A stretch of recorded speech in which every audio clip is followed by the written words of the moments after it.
Should the son of Sam Law be changed? That's the argument that is being made right now in reaction to Asa Ellerup's Peacock G Unit payday when it comes to the documentary that she is participating in for the Peacock Network.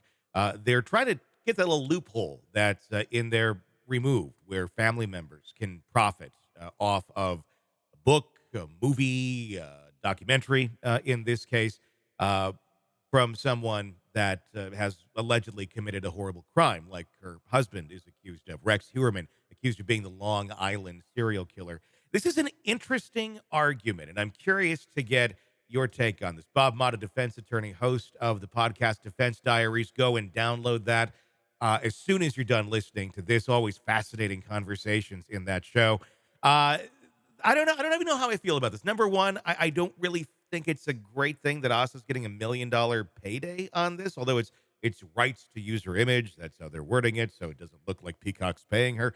Um, but at the same point, if you're going to go down this road and this is going to be the change in the law, not everyone is Asa Ellerup. Not every family member of a horrible, evil human being is out there trying to get a big payday. Sometimes they're just trying to live their life and be a victim advocate, like Carrie Rawson, BTK's daughter, is a prime Right. example, where I would say, yeah, she deserves to make a living to support herself while at the same time doing good, even though it is connected to something very tragic. But there is a positive spin to it. Not always feeling that here with Asa.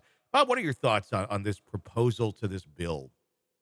I I much like you, it's kind of a fascinating area to delve into because, the thing specifically with Asa is I understand that she's filed a petition for dissolution, but the fact of the matter is she's not divorced, and that money is technically marital, meaning that it's half his, prison or not, jail or not, Yeah, it's part of the marital estate. So technically, he is making money. He is profiting from it by way of us signing the deal. Now, obviously, and she signed it before the divorce was finalized. yeah, So, I mean, there's a pretty strong legal argument there that it's in violation of it. But, uh, like you said, you do have situations where like you have like people like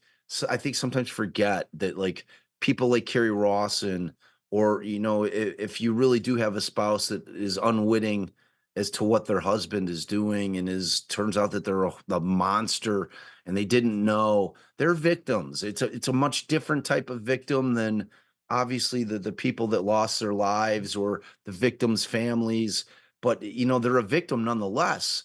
And I mean, like Carrie Rawson, like you said, like I'm a huge advocate for her, mhm, because like I'll be on Twitter and I'll see people coming after her yeah, like repeatedly, like, oh, you're making money, you wrote a book, oh, you're making money for TV appearance. I'm like, so what? I'm yeah, like, she had like she's using the trauma that she survived, and like I always want to try to like if there was a way I could pull somebody out like through my phone and just sit them down and say, "Hey, you know what? Like I want you for 1 second to try to walk like a step, not yeah, even a mile in Carrie Rawson's shoes yeah, and try to understand the kind of trauma that she went through and continues to go through and hmm, still struggles with to this day." yeah, And she's fighting all that in order to try to provide some insight that probably a handful of people on the planet could provide in terms exactly. of that kind of terror, that kind of trauma, and how to survive it. And not only that, like really trying to help shut down and like she's on the side of like advocate of the son of Sam law. You know what I'm saying? Yeah, Like she really is. But in terms of like she's trying to assist law enforcement to hang more victims on her father. You know what I'm yeah, saying? It's like her whole side of it is like I'm very protective of Carrie whenever I see people coming after yeah, her.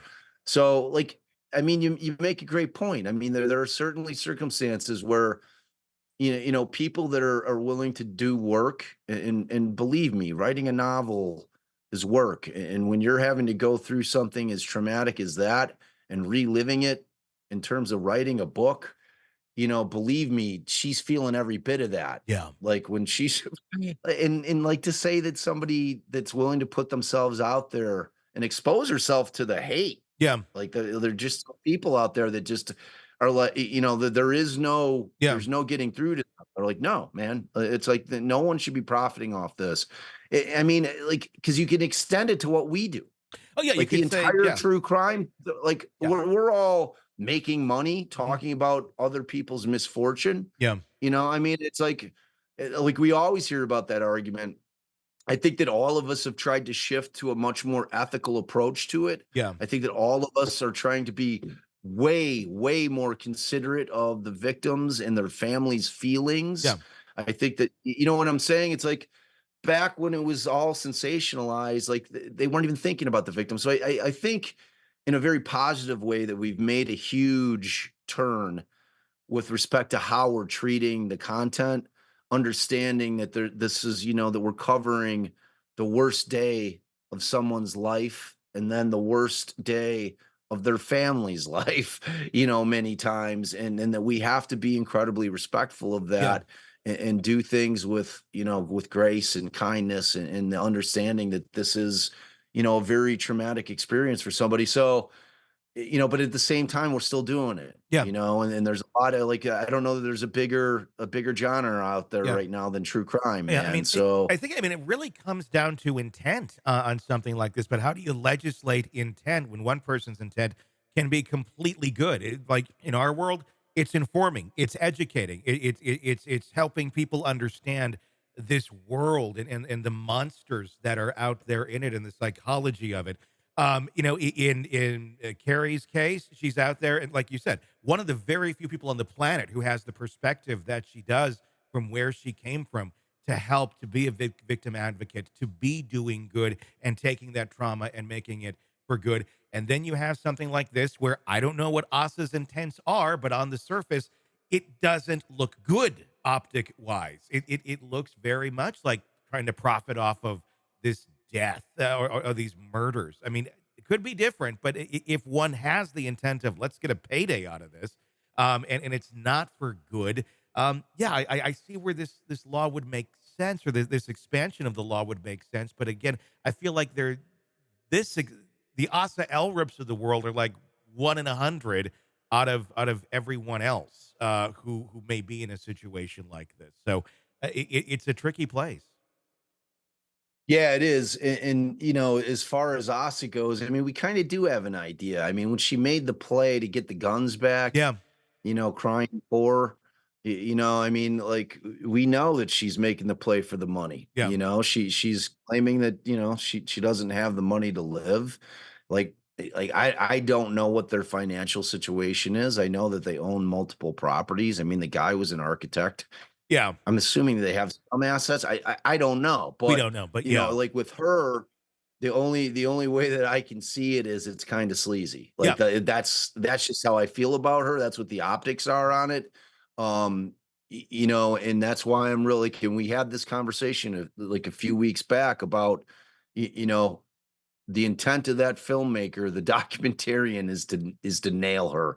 yeah. Like that thing that we always talk about, like how couldn't she know? Hmm. And then we have these affidavits that slip out with John Ray getting them out there to the world that, with these sex parties that were going on, and you had to know that Asa was there. And like believe if you don't think that the documentarians are aware of all of that, Hmm. you're nuts. If Yeah, she doesn't think that they're aware of all that, she's nuts. yeah, And if she doesn't think that their entire goal is to get just another Robert Durst, the Jinx, yeah, hot mic situation where she's mumbling something to herself that is like she's nuts. I mean, that's yeah, 100% what they're trying to do. And you know what? I mean, if you've got that kind of vibe that I do, that these are ill-gotten gains, that she's not going into this with clean hands, that then you're kind of rooting that karma's going to turn around and slap her in the face, and she's going to end up regretting this beyond regret. because it's going to turn around and bite her in the butt. But I mean, only time will tell. Yeah, that's it. We just got to sit here, watch, and see if karma does come around. Hey, it's Tony Brueski. If you like the podcast, be sure to like, subscribe, and press that bell so you don't miss any of our updates on the cases we're following for you right here at the Hidden Killers podcast from True Crime Today. And thanks